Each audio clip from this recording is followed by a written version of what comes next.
The race for governor in Minnesota has another person added to it tonight. Republican State Representative Kristen Robbins announces her run early this morning. And while Governor Walz still isn't decided on his candidacy, or at least saying he is, until after Labor Day, Robbins is going ahead and pitching herself as the person who will fix what she says Walz has broken.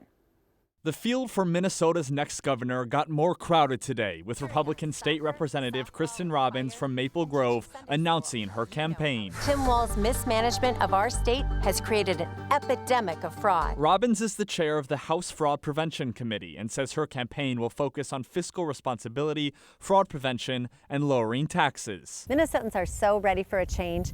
Everywhere I go, I talk to Minnesotans who are just fed up. They're fed up with high taxes. They're fed up with not being able to afford their lives.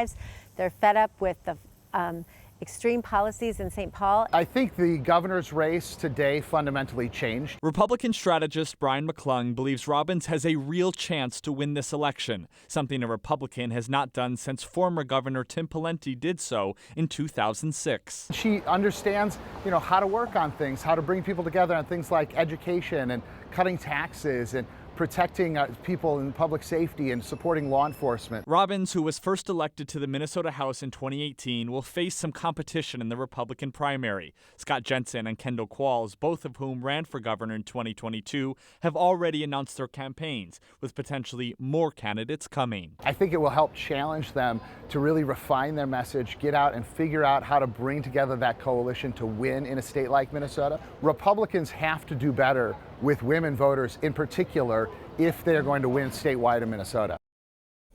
Now, Minnesota is one of 18 states to never have a female governor. The primary election is not until August 2026, with the general election a few months later in November. Jenna.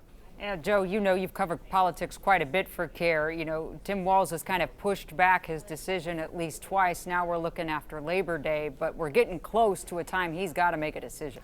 Well, absolutely, Jenna. And, no Minnesota governor has ever won a third term. So the historical odds would not be in Governor Walz's favor. And of course, that decision, whether or not he decides to run or not, will completely change the dynamic of this field. But it really does feel like this year that there is at least one, if not potentially multiple strong Republican candidates that are vying for his position.